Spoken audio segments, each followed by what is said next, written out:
Olá a todos, sejam muito bem-vindos. Este é o canal da TV Damásio no YouTube e você sabe, o canal do direito.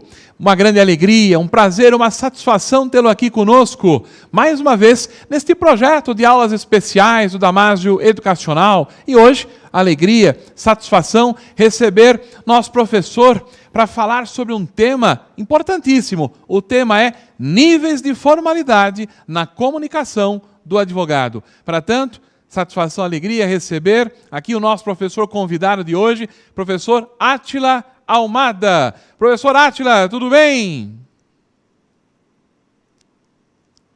Muito obrigado mais uma vez pelo convite e boa tarde também a todos que nos assistem. Muito bem, professor. Professor Átila tem estado aqui conosco em várias oportunidades, trazendo exatamente esta vertente aí, né, da língua portuguesa. Já esteve conosco, procure aí no canal da TV Damásio, no YouTube, procure lá. Esteve conosco falando já sobre o tema escrita jurídica, como evitar vícios de linguagem. E hoje, o professor Átila retorna para falar sobre os níveis de formalidade na comunicação do advogado. Você que está nos assistindo, pergunto, você já se inscreveu no canal da TV Damásio? Não? Ah, imagina. Inscreva-se agora mesmo no canal da TV Damásio. Clica ali no sininho para você ser notificado, ser avisado de todos os vídeos, as aulas, as programações aqui do canal da TV Damásio. Contamos aí com a sua ajuda, contamos aí com o seu carinho. Nosso professor de hoje, professor Átila Almada, é licenciado em Letras pela Unicamp de São Paulo, tem mais de 17 anos de experiência na docência em língua portuguesa, tem atuação também como coordenador e professor de cursos pré-vestibulares e preparatórios para concursos públicos, é palestrante laureado pela excelência do trabalho prestado junto à Seccional Paulista da Ordem dos Advogados do Brasil, que ao longo de mais de uma década foi consultor e foi palestrante lá do Departamento de Cultura e Eventos. Foi consultor da Comissão do Acadêmico de Direito da Seccional Paulista da OAB e também é nosso consultor da Comissão do Acadêmico de Direito da Subseção Butantã da OAB de São Paulo, também nesta ala, portanto, nesta área da língua portuguesa e comunicação. É gerente educacional da Almada Consultoria, que é uma empresa especializada em cursos de alta complexidade nas áreas de língua portuguesa e comunicação corporativa. É autor de vários materiais didáticos, todos eles aí apostilados. É escritor e pesquisador da Memória Histórica Paulista, com um livro publicado, Era uma Vez um Trem, Crônicas Ferroviárias, pela Diostre Editora, de 2019. Alegria, satisfação tê-lo aqui, professor Átila Almada, e eu sei que o professor Átila não está sozinho, ele está ao lado da mãe dele, e ao qual nós demos aqui, portanto, também uma saudação especial, um carinho muito grande. A mãe do nosso palestrante que está junto com ele lá, dona Lúcia Maria. Nosso abraço, um beijo enorme, dona Lúcia, que está sempre também com o Átila e, portanto, está sempre conosco. Um grande abraço aí à dona Lúcia. Átila, passo, portanto, ao professor a palavra, em definitivo, para a apresentação deste tema, níveis de formalidade na comunicação do advogado. Vamos lá, muito obrigado, professor Zaquimi, colocar aqui a minha tela em compartilhamento para vocês. Ok, muito bem. Bom, mais uma vez, boa tarde, muito obrigado pelo convite. Eu sempre brinco que a minha mãe é a minha aluna onipresente, então se eu inscrever a minha mãe no vestibular da FUVEST, com certeza em língua portuguesa ela se garante. Pessoal, hoje o assunto é por demais importante para você que está caminhando pelas estradas do direito, iniciando sua carreira, ou que já tem uma carreira consolidada, mas que busca o aperfeiçoamento. A comunicação do advogado é fundamental em todas as esferas pelas quais ele transita. E, aliás, o advogado é um profissional de muitas esferas de comunicação. Ele vai desde a interação com um cliente, seja de maneira virtual, seja no escritório, com N tipos de cliente, interação com colegas, interação com a autoridade judicial, Então, eu gostaria de conversar com vocês justamente sobre como usar a linguagem, como se comunicar em cada uma dessas esferas. Eu começo com uma citação de Rui Barbosa, que é, sem dúvida, uma referência no direito brasileiro, que diz o seguinte: quando se me impõe a solução de um caso jurídico ou moral, não me detenho em sondar a direção das correntes que me cercam. Volto-me para dentro de mim mesmo e dou livremente a minha opinião, agrade ou desagrade a minorias ou maiorias. Portanto, aqui o Rui Barbosa fala da liberdade de opinião, do conhecimento e, obviamente, de um preceito que é democrático e tão necessário, que é a possibilidade de expressar-se. E, ora, a maneira pela qual se dá a expressão é a palavra. Portanto, para a gente usar bem a palavra, para você, advogado, para você, profissional da palavra, saber usá-la, você precisa entender cada uma dessas nuances, como eu dizia há pouco. Porém, não é fácil, porque o trabalho do advogado ele se acumula não só na escrita processual. O advogado tem que preparar todo o processo, apresentar. Agora, no momento de pandemia, algumas coisas ficaram um pouco mais tranquilas em termos de deslocamento, mas a gente sabe que logo isso vai passar, então é possível que volte essa vida corrida do advogado, e nem sempre ele para perceber as diferentes situações comunicativas nas quais ele se envolve. Ele acaba, portanto, adotando aí alguns padrões que ele define por critérios subjetivos, algo como cada um tem o seu padrão de comunicação. Ou ele vai, por exemplo, se inspirar em profissionais de referência na área dele, advogados que ele ouviu, professores, enfim, ou ele vai assistir a alguns vídeos, ele vai recorrer a cursos na internet, ou ele vai fazer algum curso presencial, quando isso é possível, mas ele vai acabar padronizando, isso é bastante comum, que ele padronize a sua maneira de falar e de escrever, para que ele possa ter um rito comunicativo, digamos assim, prévio, pronto, e ter menos trabalho na sua comunicação diária. Muito bem, isso é teoricamente possível, porém, não dá para você adotar um padrão sem refletir sobre ele, aliás, sem entender o que é um padrão e porque nem sempre ele pode ser usado. O que pode acontecer aqui? Vejam esse meu esqueminha, vira um ciclo vicioso. Você adota um padrão, muito bem. Você escolhe adotar um padrão de comunicação inspirado, por exemplo, em um mestre, em um professor seu, em outro grande advogado. Esse padrão, como todos os padrões, pressupõe a existência de regras. Só que você adota o padrão no piloto automático. Lembra que eu disse há pouco? Você não conhece as regras. Ao adotar um padrão, sem saber como ele funciona, sem conhecer adequadamente as regras, você gera dúvidas. Essas dúvidas você não terá como sanar ou não terá tempo para saná-las, é possível que isso aconteça, só que ao adotar um padrão, e tem regras que você desconhece, essas regras que você desconhece vão gerar dúvidas, e esse conjunto de dúvidas pode gerar erros. Só que quando nós chegamos no erro, acende uma luz vermelha. Por quê? Porque o erro ele acaba condenando um profissional que usa a palavra como meio de comunicação. Não tem outro caminho, não tem outra alternativa, não tem desculpa, não tem perdão. Infelizmente, para quem se comunica com a palavra, o erro é visto como desabonável, é algo que coloca esse profissional abaixo de outros que não cometem esse erro. E vejam, eu não estou falando aqui em competência do profissional. Eu posso ter um profissional excelente, mas talvez um erro que ele cometa na hora de redigir ou na hora de falar o condene e o coloque abaixo de profissionais, talvez não tão competentes como ele, mas que não cometem erros, porque a palavra é o cartão de visitas do advogado. Se um advogado, por exemplo, erra numa escrita processual, ele pode perder a demanda, porque gerou uma ambiguidade, porque gerou uma falta de entendimento, e, portanto, o juiz não vai conseguir compreender claramente aquilo que o advogado solicita no processo e dá a perda de causa. Mas não é apenas para o juiz que o advogado tem que se voltar, não é só no juiz que o advogado precisa pensar. Por quê? Porque para chegar ao juiz, o advogado precisa ter um cliente que o procure, que feche um contrato com ele, para que ele leve a defesa deste cliente ao juiz. Portanto, você, advogado, volte muitos passos.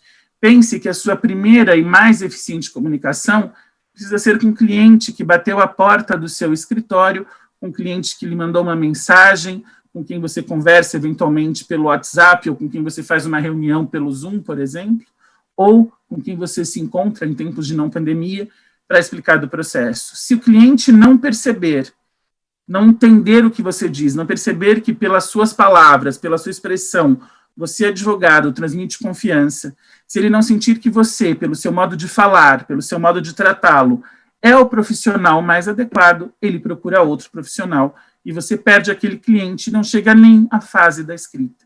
Portanto, é importante que, ao adotar um padrão, e ele existe, nós precisamos seguir ao menos um deles, você conheça as regras desse padrão e você tire as dúvidas para quebrar esse elo, para quebrar esse ciclo vicioso e não chegar ao erro. Transformar esse erro em acerto.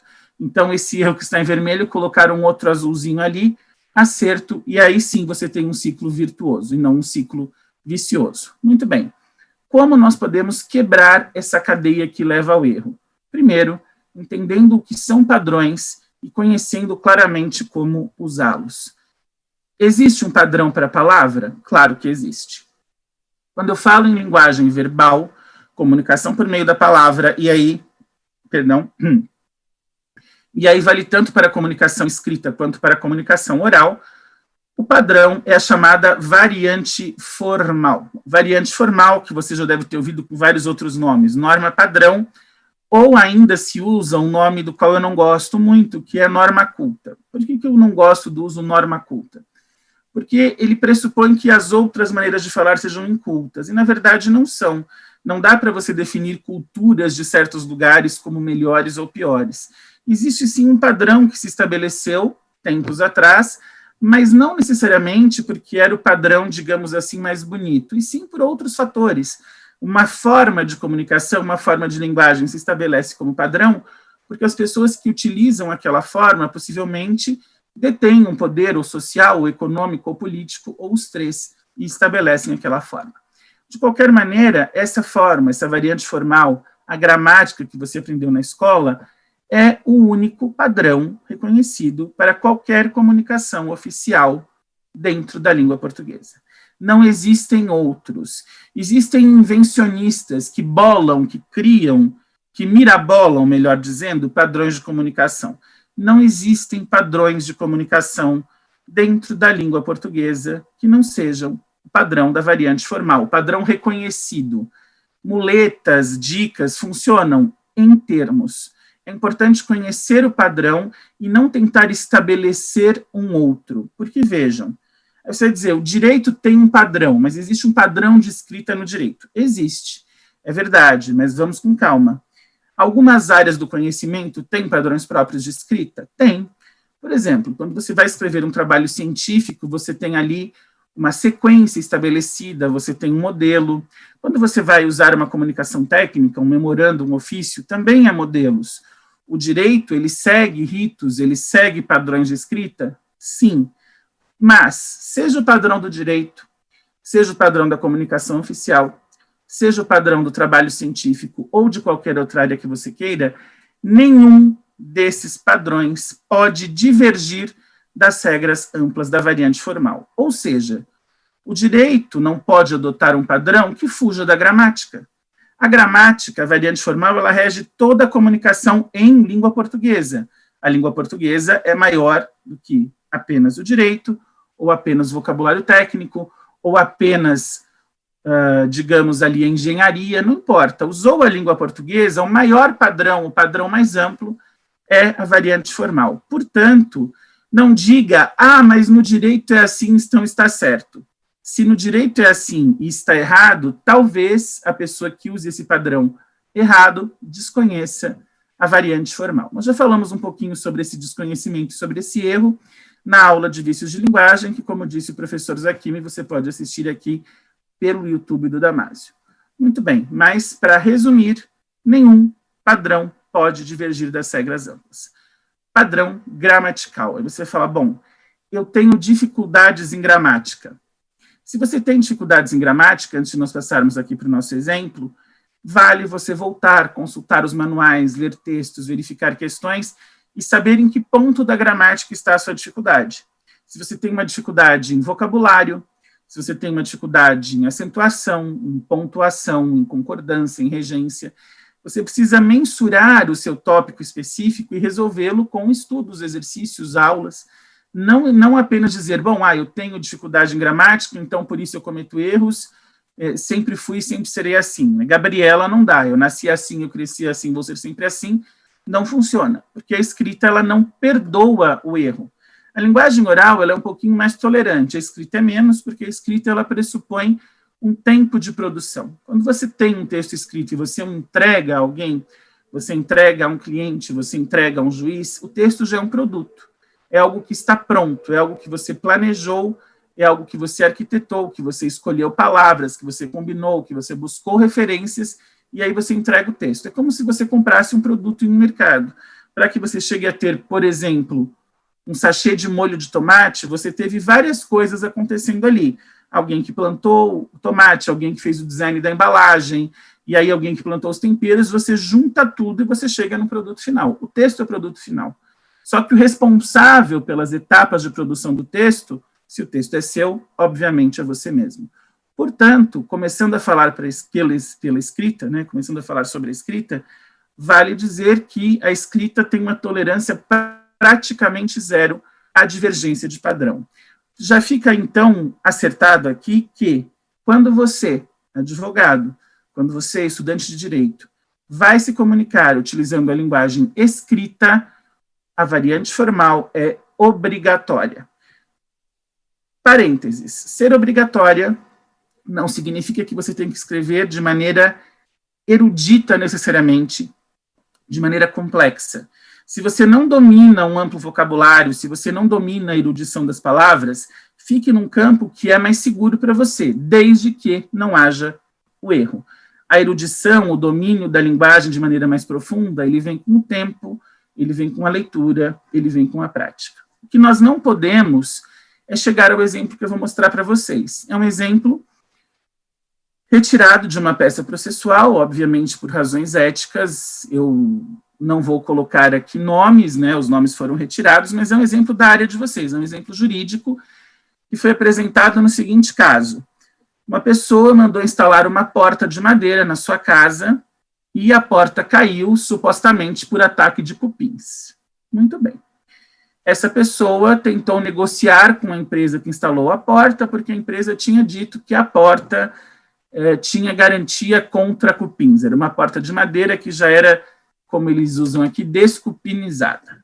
Só que a porta caiu pelos cupins e a pessoa não conseguiu entrar em acordo com a empresa, teve um prejuízo, era uma porta cara, enfim, acionou a justiça. Procurou um advogado e o advogado, então, foi fazer a relação de fatos para colocar no processo. Bom, o resultado de uma pequena parte que eu trago para vocês foi este.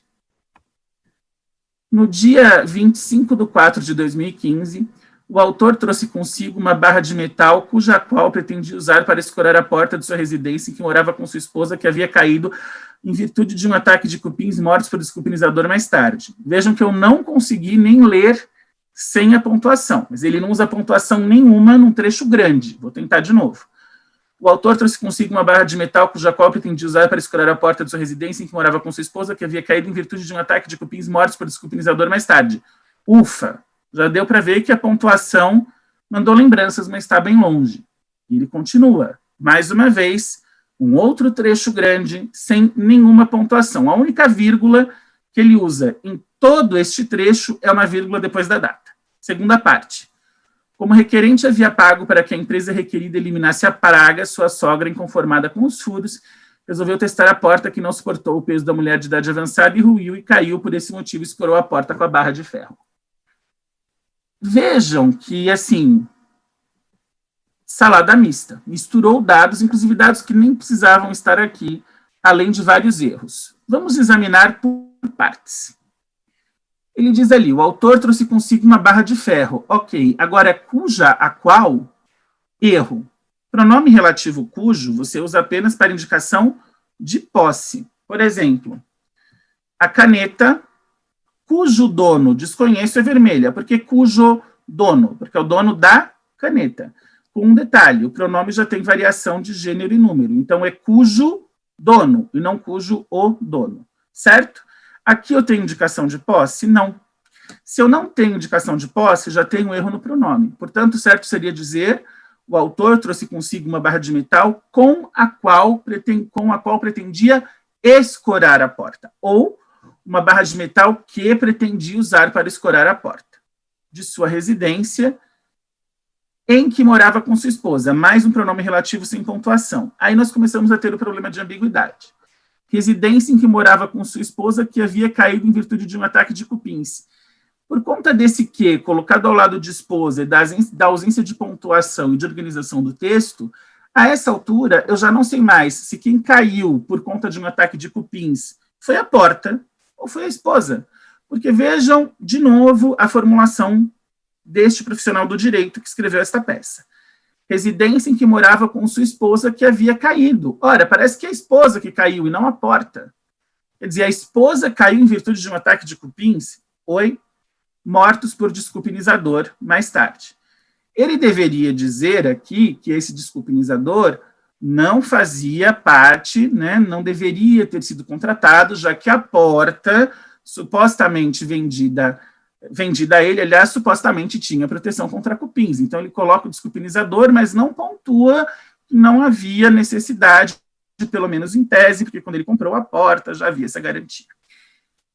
Como o requerente havia pago para que a empresa eliminasse a praga, faltou uma vírgula, porque quando ele diz, como o requerente havia pago para que a empresa eliminasse a praga sua sogra, parece que a praga é a sogra, e que a empresa tinha que eliminar a sogra, e não a praga. Ou a sogra era uma praga. Confuso. A praga, na verdade, eram os cupins. Ele pagou para a empresa eliminar a praga. E a sogra dele, inconformada com os furos, resolveu testar a porta. Então, a praga não é a sogra. Agora, vejam. Sua sogra, inconformada com os furos, resolveu testar a porta que não suportou o peso da mulher de idade avançada. Aí o advogado aproveita para chamar a sogra do cliente dele de velha e gorda. Né? Porque a porta não suportou o peso da mulher de idade avançada e ruiu. E vejam que ao dizer isso, ao dizer que a sogra era uma praga velha gorda, ele ainda comete um terceiro erro. Porque ele está dizendo que a porta ruiu com o peso da mulher. Então não tem o problema do cupim. Percebem que a escrita está tão mal feita que se, na verdade, ele está tentando dizer que a culpa é da empresa que instalou a porta, o cara da empresa vai dizer, não, excelência, eu instalei certo.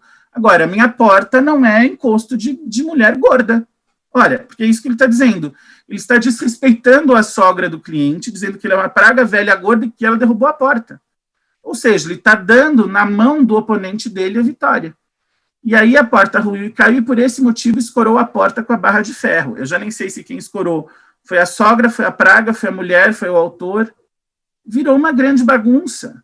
Vejam o que é um texto totalmente desorganizado. Não tem pontuação, tem erro de concordância, tem erro de regência, e aí você perde totalmente o escopo, perde totalmente o foco do que deveria ser. Perde o escopo porque a base é confusa, eu já não sei mais de quem é o problema, já não sei se o problema é de quem instalou a porta da empresa, se o problema é do cliente, se é da mulher do cliente, se é da sogra do cliente. Eu não sei se a porta caiu por conta dos cupins ou por conta da sogra. Então, aqui, vamos imaginar que, se ele quisesse, com esse texto, pedir uma reparação de danos à empresa que instalou a porta, o juiz não ia, obviamente, conceder. O juiz talvez concedesse uma reparação de danos à sogra, que ele ainda fez a sogra dele cair. Ia falar, muito bem, você que instalou a porta, parabéns, muito obrigado, ia jogar as custas do processo, porque não há qualquer indício de coerência, ou seja, o padrão totalmente desrespeitado fez com que o texto perdesse a coerência e porque ficou extremamente confuso. Na escrita, portanto, como eu disse a vocês, não há como desrespeitar os padrões, porque senão você pode chegar a algo como este texto. E aí, deu ruim, né, Kiko? Veja bem, deu um grande problema. E, aliás, aproveitando para dizer, deu ruim, tá bem? Ruim é uma palavra oxítona, não é ruim, é ruim. Muito bem, deu ruim e, aliás, deu bem ruim para esse advogado. Certamente ele perdeu o processo. Vamos fazer aqui uma breve análise, então. Variante formal desrespeitada? Opa, e como? E aí, Átila, como é que eu faço para respeitar a variante formal da língua para não cometer erros? Caros amigos, aqui não tem segredo, não tem fórmula mágica, não tem decoreba. É estudo. Você é um profissional da palavra. A palavra é a sua matéria-prima de trabalho. Sabê-la usar corretamente é a sua obrigação. Não é um atributo, não é um bônus, não é um ponto extra. Portanto, não tente se ater a decorebas e fórmulas. Tem muita gente séria trabalhando, mas tem muita gente por aí vendendo milagre a preços módicos. Cuidado com milagre a preços módicos ou a preços altos. Não existe milagre, você não aprende gramática em 3 meses. Muito bem, ninguém vai trazer a gramática amada em 3 dias para você. A pessoa amada pode até ser, gramática amada não. Portanto, é preciso, primeiro, entender quais são as regras da gramática que você mais precisa, que você mais tem dificuldades, como eu disse há pouco, e segundo, quais são as nuances de aplicação da gramática no direito, ou seja, o que mais pesa dentro da gramática, dentro da variante formal da língua portuguesa, para o profissional de direito. Se vocês querem uma dica rápida, estudar sempre elementos coesivos, então, elementos de referenciação, pronomes, sinônimos, pontuação, acentuação, regência e concordância. Regência verbal, sobretudo, porque existem verbos que são usados de maneira bastante equivocada. Muito bem. Além disso, além desse estudo, leitura, pessoal. Leitura, leitura e leitura. Por quê? Estudar a gramática descontextualizada funciona? Funciona, mas não é tão eficiente assim. Se você só estuda o exemplo na frase feita para o livro de gramática, você não vê aquele exemplo aplicado. Você não tem, portanto, um entendimento da situação em que na escrita processual aquela palavra cabe. Se você não tem entendimento da situação, você não internaliza a regra, ou seja, você lê, você até entende, mas você não compreende profundamente o contexto. E aí você esquece, quando precisar usar aquela palavra, vai ter que fazer toda aquela consulta de novo. Ou seja, é apenas a prática, é apenas o conhecimento da palavra dentro do texto, já que na linguagem do dia a dia, na comunicação, as palavras não espocam, elas não existem isoladas, elas existem em texto, é apenas o conhecimento da comunicação dentro do texto que vai fazer de você um falante e um escritor proficiente da língua portuguesa. Portanto, o professor Zakibi fez uma menção à dona Lúcia Maria, minha mãe.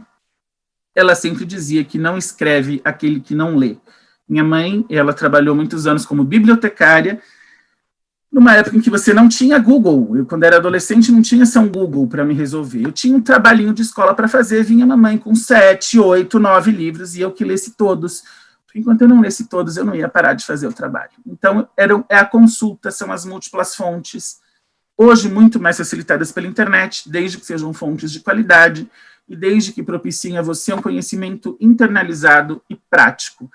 É muito mais interessante saber as regras junto com a prática, porque na hora de escrever, você não vai colocar o nome da regra, você já tem que saber, pressupostamente, aplicá-la. Muito bem, agora vamos para um exemplo de fala. Um exemplo de uma piada, de uma anedota envolvendo quem? Claro, envolvendo o advogado. Um exemplo de uma piada daquelas antigas. Eu vasculhei os meus arquivos de muito tempo. Sabe quando você não tinha Messenger do Facebook, não tinha WhatsApp, você recebia por e-mail? Lembram disso? Se alguém for dessa época, coloca aqui nos comentários. Que você abre o seu e-mail e vinha assim, uma mensagem boa e vinham 380 mensagens, que hoje a gente chama de spam, que era piada, era corrente, era foto, né? Vinha tudo por e-mail, porque não havia outras maneiras de comunicação. Pois é dessa época do e-mail, quando ainda não tinha nem Orkut, portanto faz bastante tempo, que eu guardo esta anedota. Claro, né, advogados, por favor, profissionais, não há uma crítica ao profissional do direito, mas sim a comunicação dele. E prestem atenção como é interessante essa história em que um advogado se encontra com um caipira, um boiadeiro, um homem simples do campo. Acompanhem comigo. Aconteceu por aí. Em uma cidade do interior de São Paulo, um boiadeiro tangia seu rebanho pela estrada de terra tranquilamente, quando ouviu um barulho estranho. Surgiu brilhante em uma caminhonete prateada, dessas com tração em todas as rodas, até no estepe se bobear, levantando poeira. Diminuiu a velocidade até parar bem ao lado. do calmo interiorano. Aberta a porta, dela surgiu um senhor impecável, engravatado e com uma valise de couro, sem uma gota de suor no rosto, apesar da temperatura de quase 40 graus. Bom dia, egrégio rapaz. Bom, estou aqui para fazer-lhe uma honrosa proposta. Pois faço, ai. Nobre cavalheiro, se eu conseguir contar o exato número de bois que há em seu profícuo sortimento de cabeças de gado, poderá o senhor presentear-me com um dos animais. O caipira coçou a cabeça, olhou para o campo e para todos aqueles bois pastando. Então, homem dos prados e campinas, qual é o seu veredito frente à minha demanda? Trato feito, moço. Muito satisfeito, engravatado montou em sua picape. Ali mesmo ligou mapa, radar, sonar, detector de infravermelho, busca avançada via satélite. Encostado em uma cerca e mascando um pedaço de capim, o matuto só olhava. Em menos de 10 minutos, o citadino pulou sorridente do carrão, segurando um tablet ultramoderno. O tablet, na verdade, na época era um... Não era tablet, era avô do tablet, era um negócio de anotação. Pelas minhas contas, seu vistoso rebanho soma um total de 176 bois, 4 touros reprodutivos, 100 vacas de corte e 100 vacas leiteiras, sendo que destas últimas 10 estão prenhas, além de 10 bezerros mamando e 8 bezerros já desmamados. Estou certo, e sorriu orgulhosamente. Né que tá certinho, sou bom mesmo, hein? Posso escolher a minha recompensa? Pode sim, moço. Qualquer um desses vistosos exemplares, qualquer um, só trato. Após andar um pouco pelo campo, quase que estufado de satisfação, o homem chique apontou para o que entendeu ser um belíssimo touro reprodutivo, aparentemente o mais valioso de todo o rebanho. Quero aquele, por obséquio. O moço de chapéu sorriu. Posso só fazer uma pergunta antes? Claro, simpático exemplar do cidadão interiorano. Se acertar a profissão do senhor, posso pegar meu animal de volta? Mesmo achando estranha a proposta, o motorista da picape aceitou. Afinal, seria impossível para um simples camponês cravar a ocupação de tão intrépido profissional. O senhor é advogado. O homem, que já estava com as mãos no celular para solicitar o carregamento do animal que acabara de ganhar, deixou o telefone cair e espatifar-se na terra batida. Como o senhor acertou? Disse, com a cara roxa de susto. Ora, essa foi fácil? O senhor apareceu do nada, falou um montãozão de palavras que eu não entendi. Me cobrou para dar uma informação que eu já tenho de quebra, não conhece nada de bicho, quer me devolver meu bode, moço? Veja bem, eu nem gritei a parte que nos interessa aqui. Falou um montãozão de palavra que eu não entendi. Eu disse no começo dessa nossa conversa que muitos profissionais do direito trabalham no piloto automático. Eles padronizam uma maneira de comunicar-se e vão com ela para todas as situações. Isso é um problema. Por que isso é um problema? Porque quando você padroniza uma maneira, quando você liga o piloto automático, bota o pé no acelerador e vai embora, você desconsidera as variantes. E aqui eu tenho uma clara situação, um claro exemplo de que o vocabulário todo rebuscado, chique, formal, portentoso do advogado não serviu para absolutamente nada. O homem do campo deve ter entendido assim: posso contar seus bois e posso pegar um? Se ele tivesse dito, olha, se eu acertar quantos bois você tem, o senhor me dá um, ponto, negócio feito. Ele falou, o egrégio cavalheiro, nobre exemplar, e o homem ali, mordendo seu capim, devia estar pensando, quando eu chegar em casa, vou conversar com a minha mulher, nós vai fazer ali um docinho de leite, vou fazer carinho nas crianças, e o outro lá falando, nobre senhor, blá, blá, blá, blá, blá, blá, e o caipira lá mascando seu capinzinho. É isso. Ele não se adequou, e aí a falha, vejam, foi do advogado, que não percebeu quem era o seu receptor. E o que ele entenderia daquele falatório todo? Deu ruim de novo. Deu ruim porque o advogado, além de não ser compreendido, ainda errou o bicho, né? Mas aqui nós temos uma vantagem. Qual é a vantagem? A vantagem aqui é que o advogado usou o padrão, ele usou a linguagem formal. Ele foi rigorosíssimo ao falar vocabulário erudito, pontuação precisa, pausas, muito bem. O problema é que o boiadeiro não entendeu. O boiadeiro era um homem simples, um homem interiorano, um homem que possivelmente não tenha tido a mesma instrução que o advogado. Portanto, o advogado não falhou na língua. A língua portuguesa está perfeita. Ele escolheu, dentro da língua portuguesa, a variante formal. O problema é da linguagem. Como assim o problema não é de língua, é de linguagem? Sim, o problema é de linguagem porque ele não ignorou a variante formal. Ele ignorou a variante situacional. Como assim? Está ficando confuso, não está língua, linguagem, variante formal, variante situacional? Vou explicar para vocês um pouquinho de cada uma. Porque, afinal, agora que já deu tudo errado, como diz aqui o poeta Sérgio Vaz, tem tudo para dar certo. Neste caso, tem tudo para dar certo. No primeiro caso, aquele do processo em que o advogado escreveu tudo errado do ponto de vista formal, não vai ter jeito. Ele vai ter que voltar para os bancos de estudos e rever todos aqueles erros que ele cometeu. No segundo caso, como não há erro ser considerado do ponto de vista formal da língua, é uma questão de adequação, de adaptação. Ela é menos complexa, mas ela envolve uma percepção mais aguçada. Então, vamos lá. Primeira coisa, vamos diferenciar língua de linguagem. O que é língua? São definições bem simplificadas, claro que as definições elas são mais aprofundadas, vocês podem encontrá-las de maneira mais aprofundada, mas não é o nosso objetivo aqui entrar nessa discussão técnica da área da linguística. Língua é um conjunto de símbolos, que são as letras, e de sons, que são os fonemas. Então, símbolos e sons que formam palavras. A quantidade de palavras existente em uma língua forma o léxico, ou conjunto lexical, que é relativamente estável. Língua é um sinônimo de idioma, língua portuguesa, idioma português, beleza? Agora, por que eu estou dizendo relativamente estável? Porque aí eu preciso entender o conceito da linguagem. Uma língua, ela é um conjunto, como eu disse, de letras, palavras, né? De letras, fonemas e palavras. Mas ela se vivifica pelo uso dos falantes. E aí ela se transforma em linguagem quando os falantes pegam aquelas palavras, selecionam, combinam e produzem a comunicação entre si.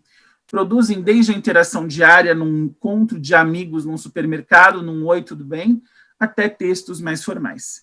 Portanto, a linguagem ela é dinâmica. A língua ela não chega a ser estática, mas ela é mais estável, porém ela não é dura, ela não é engessada, ela não é imóvel. Porque o uso, por exemplo, ele traz novas palavras para a língua, e assim como tem palavras que saem do uso comum, que saem do dia a dia. Um exemplo, eu estava lendo esses dias, relendo, na verdade, um conto de Machado de Assis chamado A Cartomante, para passar para os meus alunos. Nesse conto do Machado de Assis, tem uma cena em que ele usa um meio de transporte chamado tilbury. Alguém sabe o que é um tilbury? Quem sabe, antes de eu falar, coloque aqui nos comentários também. Tilbury é uma carruagem descoberta, né? Não é aquela carruagem com uma capota fechada, é uma carruagem descoberta em que você senta, o cocheiro vai à frente, digamos assim que era o Uber do século XIX, né? O táxi, o Uber.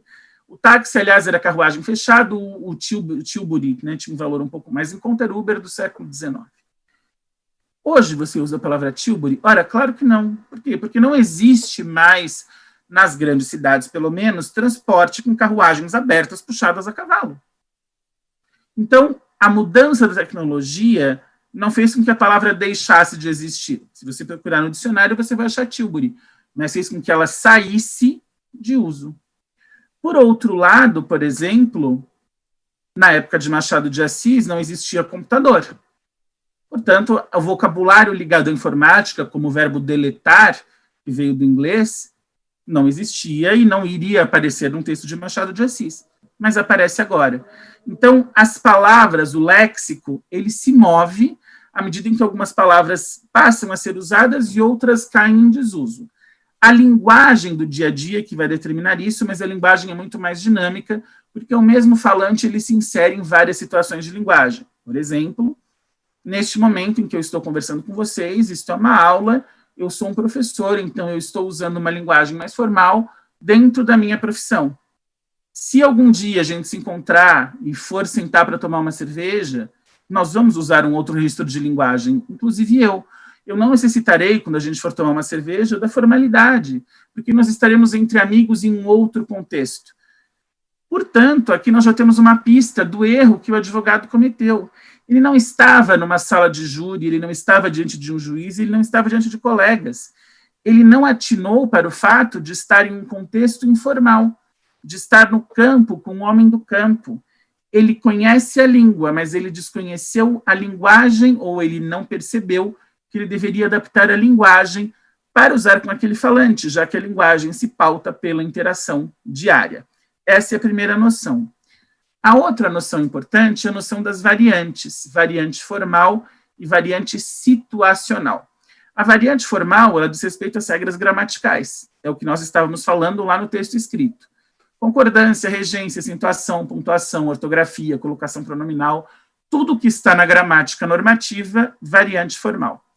Variante situacional é quando eu priorizo a comunicação e não apenas a regra. Quando eu priorizo a comunicação, eu preciso perceber, mapear receptores e emissores, ou seja, quem produz a comunicação e quem a recebe, porque esses receptores e emissores participam de contextos que podem ser comuns ou díspares. Como assim, contextos comuns ou díspares? Se aquele advogado da nossa piada, da nossa anedota, está conversando com outro advogado, eu tenho um contexto comum. São dois profissionais do direito que dominam o mesmo vocabulário, que dominam certos termos técnicos e que podem conversar usando esses termos técnicos. Quando eu tenho o advogado conversando com o boiadeiro, eu tenho um contexto díspare. Eu não coloco acima ou abaixo, mas eu tenho uma pessoa que domina termos técnicos do direito e a outra que não domina. Por outro lado, se o boiadeiro fosse conversar com o advogado usando todos os termos dos boiadeiros, o advogado também não entenderia nada. Portanto, dentro da variante situacional, ou seja, das situações comunicativas em que uma pessoa se envolve, eu tenho duas necessidades fundamentais. A primeira é a necessidade de adequação e a segunda é a necessidade de adaptação. Como assim?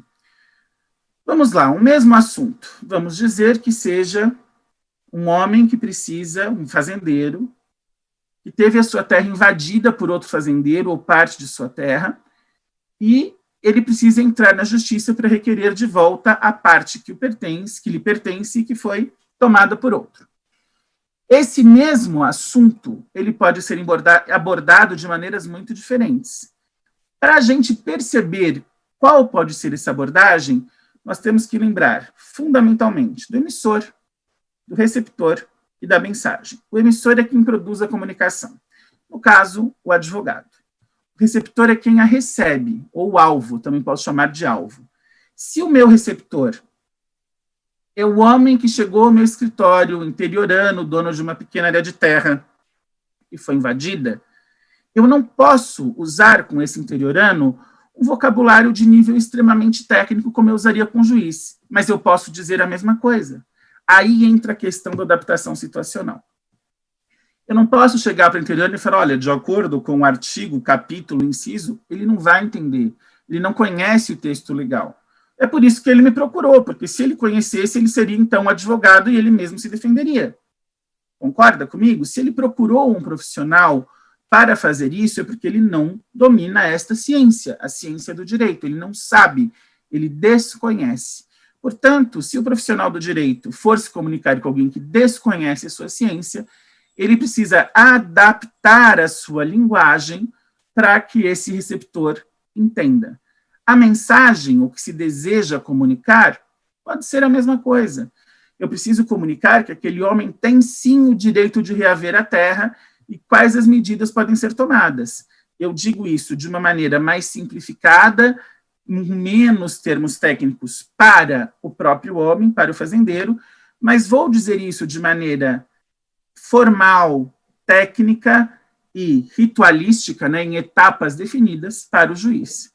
Além disso, é importante pensar em canal de comunicação, Por exemplo, eu estou agora usando a voz, eu estou usando a linguagem oral. Você pode usar a linguagem escrita. Muda. Muda. O advogado, quando vai fazer uma sustentação oral, ele não vai falar exatamente da maneira que ele escreve. Ele não é um ledor, entre aspas, do processo.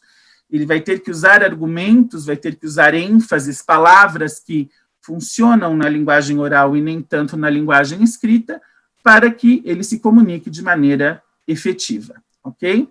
Outra coisa que eu preciso pensar é o meio de concretização disso. Como assim o meio de concretização? Ora, vai ser uma petição? Vai ser um processo? Vai ser uma sustentação? Ou vai ser um e-mail que eu vou mandar para o meu cliente? Vai ser um telefonema? A linguagem de cada uma dessas situações muda.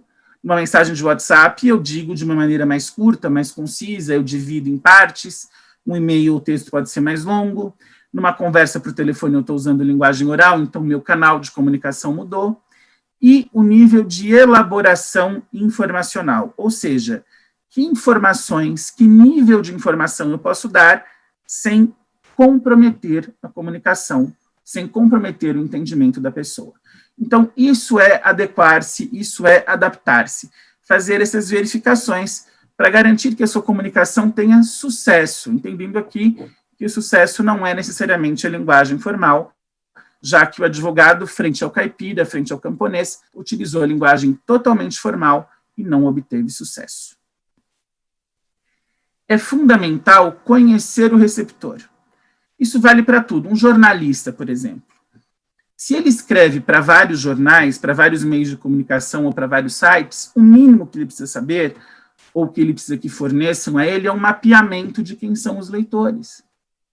Por quê? Os leitores de um jornal não são iguais aos de outro. Existem jornais que são lidos mais por pessoas que estão na área de economia, jornais voltados para a classe econômica A ou B, para a classe econômica C e D, sem colocar nenhum preconceito nisso, mas entendendo que, obviamente, as informações não podem ser dadas da mesma maneira, a níveis diferentes.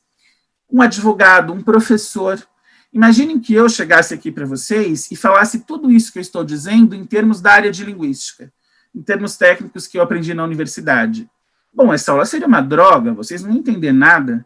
Então, eu também adaptei a minha linguagem, porque eu sei que os meus receptores, apesar de não os estar vendo, são estudantes e profissionais de direito. Portanto, eu tenho que trabalhar para fazer uma união entre a língua portuguesa e o direito, pressupondo que vocês tenham um nível de conhecimento de língua portuguesa consoante a profissão de vocês. Muito bem. Conhecer o receptor é fundamental para o sucesso da comunicação, certo? Seja ele um cliente, seja ele um colega, seja ele um juiz. Obviamente, para o caipira, para o matuto, para o camponês, por exemplo, você vai utilizar uma linguagem formal, mas menos técnica, uma linguagem compreensível, e para o juiz a linguagem formal e técnica. Afinal, se você transgredir a fraseologia, um certo padrão, como eu disse, padrão do direito que não é maior que o padrão da língua, se você transgride a fraseologia e a formalidade, você perde a sua demanda ou pode até ser punido por isso, por não seguir o rito. Você não vai chegar num tribunal e falar para o juiz, e aí, meu, beleza, certo? Muito bem. A adaptação, eu adoro esse termo do direito penal, dosimetria da linguagem. No direito penal, você tem a dosimetria da pena, certo? Você tem ali penas básicas para cada tipo de crime que podem ser agravadas ou atenuadas dependendo da atitude do réu. Se o homicídio é culposo ou doloso, se foi por motivo torpe, se houve preparação, enfim, tem uma série de coisas que podem agravar a pena ou podem atenuar a pena. É a mesma coisa com a linguagem. Faça aí um paralelo. Básico da linguagem é a formalidade. Dentro da comunicação profissional, claro, eu não estou falando da sua comunicação com um amigo, estou falando da sua comunicação como profissional de direito. O básico da comunicação profissional é utilizar a variante formal, mas, se necessário, mais ou menos erudita, com palavras mais técnicas, menos técnicas ou palavras nada técnicas. Para definir esse nível de, digamos, tecnicidade da sua linguagem, até que ponto você pode chegar, eu fiz um pequeno diagrama que funciona de maneira bem tranquila. Vejam aqui o diagrama dos níveis de formalidade para o advogado, que afinal é o título da nossa conversa. Nível de formalidade baixo, ou seja, quando você vai utilizar a variante formal, mais palavras mais simples, palavras que sejam compreensíveis, palavras que sejam adequadas a um receptor que desconhece, muitas vezes, até as próprias regras da língua. Bom, em termos de conhecimento jurídico, o nível de formalidade vai ser baixo para um cliente que desconhece totalmente os procedimentos, que nunca precisou de um advogado, não sabe como funciona um fórum, a justiça, não adianta você usar um vocabulário técnico. O nível de formalidade baixo, ele também vai ser usado para uma pessoa com escolaridade básica incompleta ou não realizada. Ou seja, você precisa, mais uma vez aqui, enfatizando, conhecer o receptor. Você não pode usar um vocabulário erudito se você tem uma pessoa com um desespero, com uma urgência, mas essa pessoa não conseguiu, por exemplo, completar os seus estudos. É um infortúnio para essa pessoa, mas ela tem o direito de ser assistida. Ela é uma cidadã e ela precisa ter atendimento digno, adequado. Então, imagine, por exemplo, uma mãe que precisa que o pai pague a pensão do filho, mas é uma mãe extremamente pobre, uma mãe que vai procurar, por exemplo, um advogado na justiça gratuita. Se esse advogado chegar para essa mãe com vocabulário técnico, ela não vai entender nada, e aí ele vai não só fazer com que ela não entenda, como aumentar o desespero dela. Porque ela não vai pensar que aquilo vai dar certo, ela já vai achar que vai dar tudo errado. Então, com essas pessoas de nível menor de escolaridade, ou que não conhecem os procedimentos jurídicos, nível de formalidade baixo. Nível de formalidade médio. Bom, se você tem um cliente que conhece alguns procedimentos, sabe algumas regras da justiça, você pode ser um pouco, subir o seu nível de formalidade. Ou, para uma pessoa com escolaridade básica completa, digamos aí, um ensino médio, e que tenha hábitos informacionais, ou seja, que leia, que interaja, que saiba o que está acontecendo no mundo. Não é um expert, mas é alguém que tem conhecimento básico e que consegue conversar sobre vários assuntos. Você pode usar um nível de formalidade mais alto. Como eu vou saber se ele conhece o básico ou não? Você só sabe como interagir interagindo. Então, o primeiro ponto mais importante é deixar o cliente falar. Não é você, advogado, já chegar falando, sem ouvir.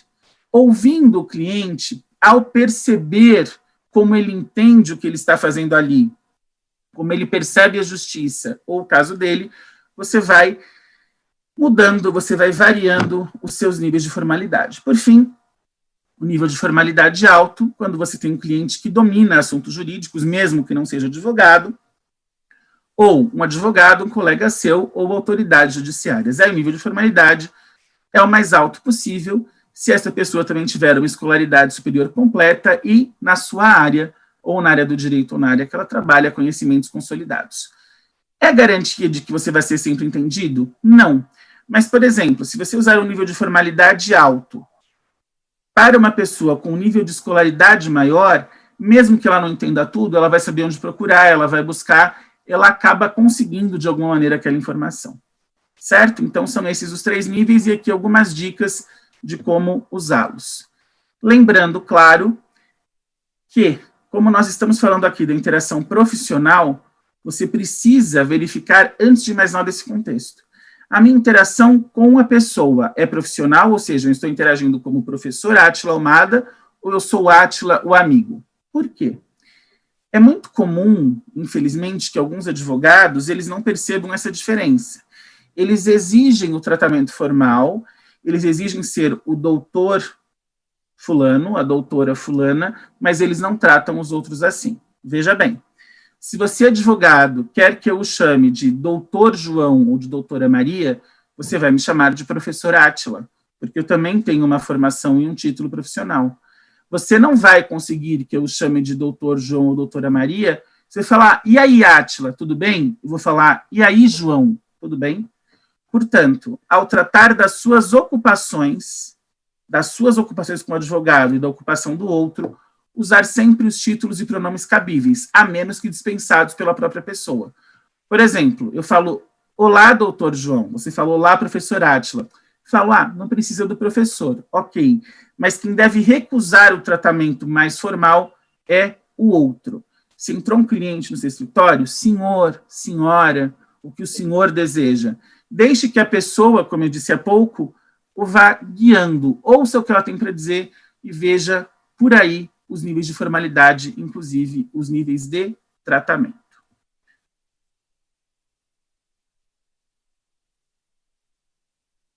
De passar a palavra para o professor Alexander Zakimi, que fala mais um pouquinho com vocês.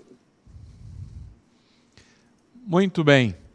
Agradeço ao professor Átila Almada pela sua aula, falando, portanto, para todos nós sobre níveis de formalidade na comunicação do advogado.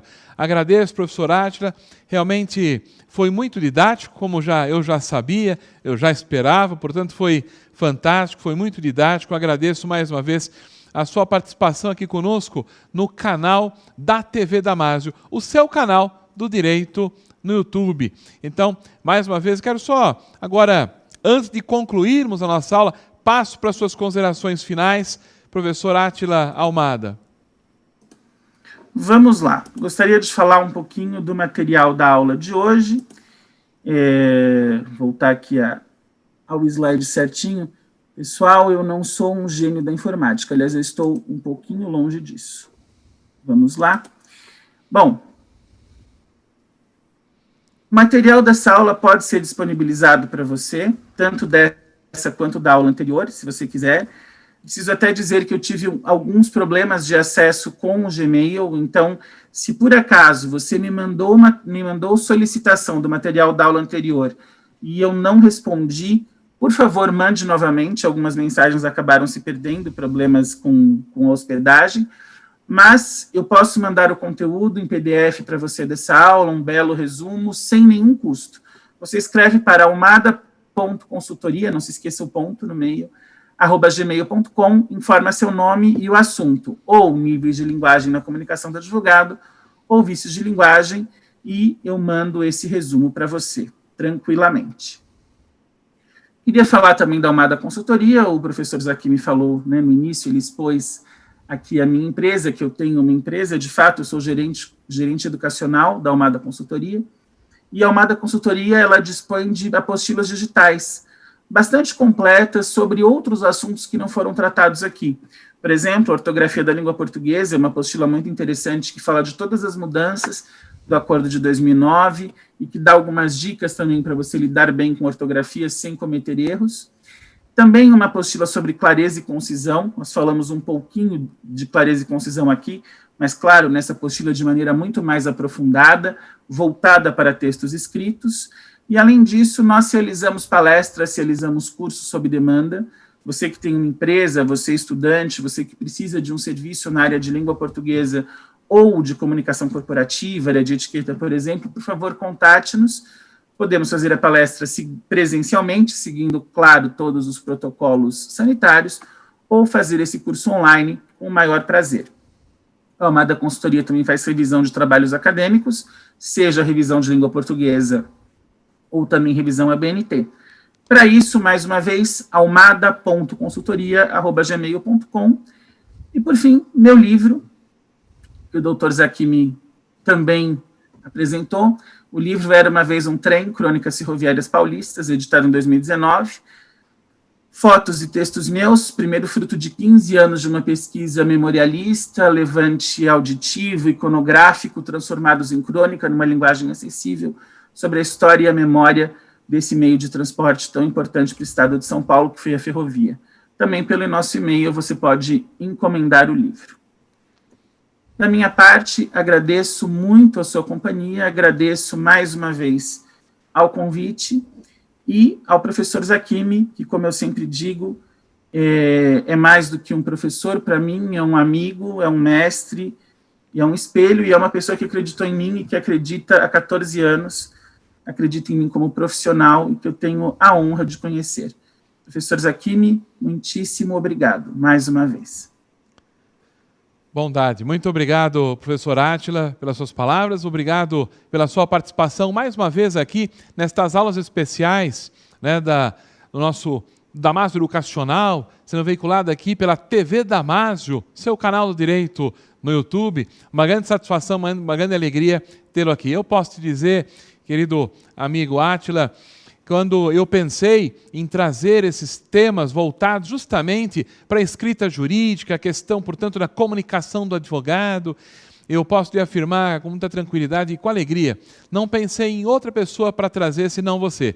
Exatamente isso, trazer você, o amigo, né, trazê-lo aqui por conta de toda a sua dedicação, por conta de todo o seu histórico, por conta de toda a sua trajetória, maravilhosa trajetória de vida e uma trajetória profissional, né, e que eu tenho a satisfação, né, e a alegria de ter, de alguma forma, né, de fazer parte um pouco, né, dessa sua trajetória. Eu procuro sempre trazê-lo na medida que eu tenho as oportunidades, na medida que abrem-se as portas para que eu possa realizar algum trabalho, alguma coisa, né? Eu sempre procuro levar comigo os amigos, né? Trazer comigo os amigos, passam também, portanto, pela mesma porta. Então, é isso. Mais uma oportunidade se abre aqui no Damásio Educacional e é muita alegria e satisfação poder trazê-lo aqui também mais uma vez. Então, de coração, meu muito obrigado, obrigado aqui do próprio Damásio Educacional. Um grande abraço, uma grande alegria e também lembranças novamente à dona Lúcia Maria, sua mãe, que está com você, pela alegria da companhia, né, e a satisfação, portanto, de tê-la sempre conosco. Exatamente isso. E eu quero também, nesses momentos finais, agradecer a você que está nos assistindo, pela sua companhia, pela sua audiência, e lembrar aqui que se você está assistindo uma transmissão com qualidade de som, qualidade de imagem, com toda esta infraestrutura, é graças, na verdade, aos queridos profissionais aqui da TV Damásio, aqui dos estúdios da TV Damásio, o qual faço também aqui os meus agradecimentos por toda a atenção, por todo o carinho, por todo o trabalho que esses profissionais realizam, exatamente fazendo chegar até você a transmissão e todas estas aulas, estes vídeos que vocês têm assistido. Muito obrigado a todos vocês. Obrigado também, professor Átila Almada, mais uma vez, e até uma próxima oportunidade. Até mais.